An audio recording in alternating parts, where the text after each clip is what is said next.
If you spend enough time scouring Reddit and other sources when looking for a fridge, you're eventually going to come across the $4,000 Bosch 800 series fridge.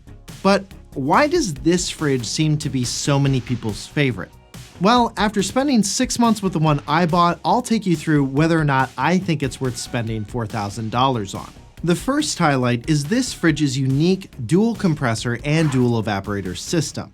Now, most fridges use a single compressor and evaporator for the entire unit, and you'd normally have to spend like $13,000 and up, at least here in the US, to get something like a Sub-Zero to get this type of fridge design. But what does having two compressors and evaporators actually get you in terms of everyday use? Well, the first thing is better air quality. Now, in a normal fridge, air is shared between your freezer and fridge compartments. In the Bosch, air doesn't actually move between the two. So if you have something giving off an odor in the fridge compartment, that odor is not then being transferred over into your freezer and then being absorbed by the ice in your ice maker. Plus, even if something in your fridge is giving off an odor, this fridge also comes with an air filtration system built to last the life of the fridge for odor elimination. But probably the biggest benefit to having dual compressors and evaporators is more efficient cooling and more precise temperature control. This fridge has demonstrated some of the most consistent temperatures of any fridge in this price range in various lab tests. You've probably had a fridge where if you overloaded the fridge compartment or put something towards the back, you then pull it out and find that it was actually frozen. Well, that doesn't happen with this fridge, at least in my experience over the past 6 months, nor would I expect it to because the temperature settings are quite precise. Plus, Bosch did a really good job designing this fridge with multiple ports around the different compartments to consistently circulate air, which is what helps it cool your food down rapidly. On top of that, with two compressors and evaporators, this fridge can return to its baseline temperature much quicker than its competition, at least in the various lab tests that I've seen. It takes around 10 minutes or so to get back to that baseline temperature.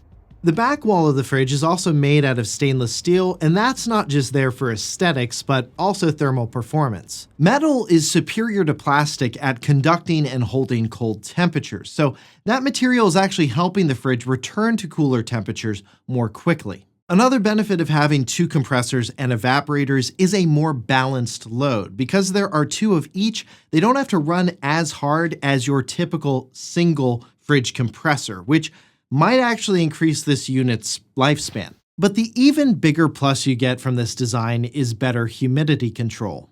With a single compressor and evaporator setup, because again, air is shared between those two compartments, cold, dry air from the freezer gets blown into the fridge compartment, which causes things like leafy greens, meats, and cheeses to lose their moisture faster and spoil more quickly. With this design, one compressor can deliver cold air to your freezer at a lower temperature, while the other can be set to a warmer temperature with more moisture for the fridge compartment. This technology is part of what Bosch calls their VitaFresh system, and it works directly alongside my second highlight for this fridge, the adjustable temperature drawer. This middle drawer is designed to keep specific food items at a precise temperature, and I use ours primarily for fruits and vegetables, though you can set it for a variety of situations. In my experience, it does keep fruits and vegetables fresher for way longer. I'll pull out some herbs that I got like a week ago and then surprised when they're not slimy, they haven't gone bad, they just look like they did when I got them. Part of the reason for that freshness is a little device Bosch calls their FreshProtect, which is an ethylene gas absorber you can attach to a crisper drawer. Ethylene gas is produced by many fruits as they ripen, and that gas production can cause other fruits and produce in your fridge to ripen and also cause faster spoilage, which is why you want to eliminate it in a fridge environment. But the thing about this design is anybody can actually put an ethylene filter in your fridge. I'll leave a few, including the FreshProtect, in the blog post for this video, linked here and in the description. Another highlight with this fridge is the glass shelving throughout. Glass is just a more durable and easy to clean material than plastic in my experience, and it feels more premium to boot. Bosch even put a glass shelf at the bottom of the fridge section, which collects any spills or drips, which I thought was a nice touch. The overall vibe you get with this fridge compared to most of the competition that I've seen at this price range, and then of course below, is it is just a more thought out approach to storage. The shelves are easy to move, and Bosch has this flex bar system where you can get different attachments that slide along it for things like eggs, wine bottles, cheese, etc. And you can move this bar up and down the back of the fridge as well. There's also a generous amount of door storage for your drinks, milk, plus a separate compartment from your meats, which makes it easy to keep things clean and separated from everything else. And the exterior is also pretty easy to clean with its stainless steel finish. You can just use a damp microfiber cloth and fingerprints come right up. It's super easy.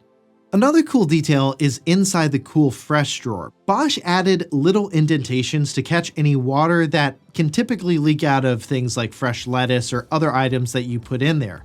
It's a small thing, but it's a design choice I really appreciate. And in the freezer drawer, you actually get a pretty decent amount of storage for a counter depth fridge size. And I really like the small third drawer at the top, which I use for things like my frozen coffee beans and ice packs. Another highlight is the lighting design. A lot of fridges are either poorly lit or they have gimmicky features like a light wall at the back that I don't think is as nice as what Bosch did here. Everything is well lit. The only thing I don't love is how blue everything looks. I'd love the option to warm the lights as you get later into the evening. Another huge highlight for me is this fridge does not have indoor ice or water. And I know what some of you are thinking. You're like, wait a minute. How is that a highlight? Well, it is a highlight for me because indoor fridge ice and water dispensers, one, they add a lot of complexity to your fridge design, and two, they are often the thing to break on your fridge first. And for a French door setup like mine, they take up too much space in the fridge compartment. And they make the overall design less thermally efficient because the ice maker section is placed in the fridge compartment, but needs to be kept at a colder temperature than the rest of the fridge, which adds a lot more complexity. Bosch's design here is just more space efficient and thermally efficient. It moves the ice maker where it belongs, which is in the freezer. And you still get a nice big tub for all of your ice, and you can actually remove that tub and just use the entire second drawer just for ice if you've got a big party or something coming up. And I love the ice scoop they include. It features a hollow handle which allows you to scoop up more ice. And while yes, it might be annoying to some to have to open up the fridge every time you want your fridge water, what I love about this placement is, unlike some GE designs where the water dispenser is actually a constantly refilling pitcher located in the fridge door, this one is out of the way and doesn't sacrifice any door space. And unlike a lot of indoor dispensers, there's no size constraint on what you can fill up. You'll have no problem filling up large pitchers and water bottles. The last tiny highlight of this fridge that I honestly thought would at first annoy me to no end, but I ended up actually really finding it useful, is the Door-Ajar Alarm. This goes off when the fridge detects that you've left the door open for around 45 seconds to a minute, so it doesn't actually trigger the alarm all that often when I'm just unloading groceries, but it mainly catches those moments where my husband or I didn't realize we had closed the door properly when grabbing water or something else. Over the course of 6 months, as we've gotten more used to this fridge, the occurrences of that alarm going off have lessened over time. It kind of trains you into always making sure that the fridge is closed, which will keep your food fresher for longer. Oh, and one more thing worth calling out, this has been a bit of a debate on Reddit and other social media, fridge coils. You used to need to clean your fridge coils at the back of the fridge every 1 to 6 months to a year, but not with this fridge. Bosch has actually lined the sides and corners of the fridge cabinet with condenser coils and heat dissipation pipes, so they're completely out of the way. And I'll leave a link to a video from Ben's Appliances and Junk in the blog post where he did an excellent teardown of this particular fridge that I think is worth watching. And honestly, if you're buying any type of appliance, his channel is worth giving a look at. It was super helpful for me when I was buying a bunch of appliances for my new home. Now let's talk about a couple of features that I haven't really used. First is the built-in water dispenser. Since I have my own RL filtration system, it's not something I really use all that much, which is why I was so happy with this design. The second is the Wi-Fi connection, which is, I know, going to sound odd coming from somebody who mainly reviews tech. Now, when I first turned this feature on, the fridge started to shake, and I was like, okay, maybe I don't need to turn this feature on. Apparently, after looking this up, when you enable this feature, occasionally it can trigger a self-diagnostic or wake-up sequence, which causes the compressors to run at a higher speed, which causes that fridge shake issue. Now, second time I turned it on, didn't have that issue, and it's been fine. But do fridges really need to connect to Wi-Fi in general?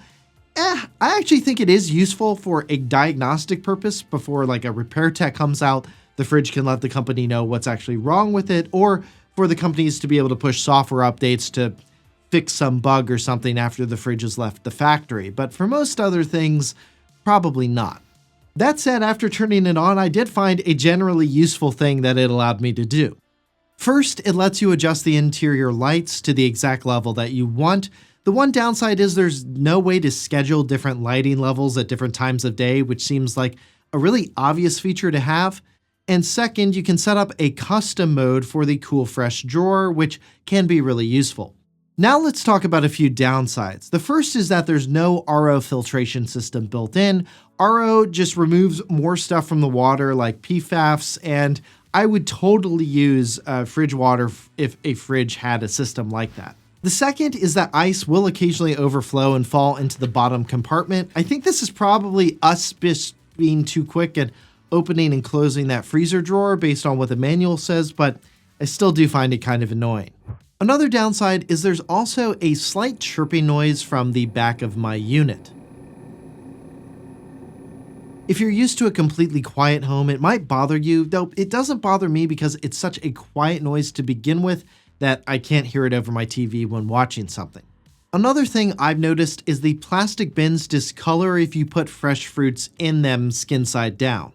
To be fair, this does happen on all fridges, but I kind of wish Bosch had a glass version of these bins available. Right now, I just leave most things in the plastic bags from the grocery store. Which, yes, I know isn't the proper way to do it, but sometimes I just get lazy and it is what it is. The last and probably biggest downside to this Bosch fridge is the warranty, at least here in the US. It's only a 1-year warranty covering the entire appliance parts and labor. I believe there is an ability to get an extended warranty, but that of course costs extra, and given the price, this is pretty disappointing compared to some lower cost fridges from other brands here in the US like GE, which at least cover the sealed system in a warranty for 5 years. And compared to Bosch's own UK and European warranties, it's night and day. In those markets, you often get a 2-year standard warranty for some regions, and in some regions, a 10-year limited warranty on the sealed system. So is Reddit's favorite fridge worth $4,000? Well, when you consider the quality of this fridge, its unique features, design, and most importantly, its ability to keep fruits and vegetables fresher for longer, which is kind of the entire point of a refrigerator. And then you compare this to something like the Samsung smart fridges that cost like $3,500 US. I'd argue a better fridge isn't one with a screen or all these other gimmicks. It's one that makes your food last longer and then gets rid of designs prone to failure like indoor ice makers. Now yes, $4,000 is not cheap, but for a top-of-the-line fridge, when you put it in a historical context, it's not crazy. For example, a top-of-the-line Kenmore fridge in the 1980s would have run you around $1,300 US. Now, if you adjust that for inflation today, that would be at roughly $4,300 US. So the price here isn't that far out of range given what you're getting. The only real concern is the warranty. For the money, it needs to be better, and given Bosch does use higher quality control board components, and from everything I can tell, this is just a very nicely built fridge, it's honestly kind of confusing that they wouldn't add in a better warranty as just another selling point and reason for people to spend more money to get this fridge than going with a fridge at a lower cost. So, do I recommend getting this fridge? Yes. I've been really happy with mine over the past 6 months. I haven't had a single serious issue with it, and I've been genuinely impressed at how fresh it keeps fruits and vegetables. I love how solidly built the shelving system is, the lighting design, the space in the doors, and the adjustable Cool Fresh drawer. That feature in particular I've enjoyed way more than I expected when I was first researching what kind of fridge I wanted to get and landed on this Bosch. Now, if you can, I would wait for a sale. Typically around the summer months here in the US, that's when I've seen these fridges go on sale. I had Best Buy match a price that I saw at another store, which was $1,000 off the normal price. And since I'm a Best Buy Plus member, that gave me a 60-day return window, which at least here in the US is pretty hard to come by for appliances. Now, what if you don't have the budget or don't want to spend this much but want some of the features in this fridge? Bosch does make other French door refrigerators like the 500 series. It doesn't have the dual compressor system, but it does have the VitaFresh technology, comes in both regular and counter depth sizes, and has a similar no-coil cleaning design, though it does have an external ice maker. That would be one to consider, and it typically runs around $3,000 here in the US, and I'll leave a link to the comparison chart in the Learn More section of our blog post, plus links to all of the Bosch refrigerators, as well as links to multiple retailers so you can price compare. Link to that here and in the description. So those have been my thoughts, but let me know what you think of Reddit's favorite fridge down in the comments, and if you would go for one yourself. For 6 months later, I'm Josh Tedder, and if you made it all the way to the end here, let me know by commenting VitaFresh. Thanks for watching.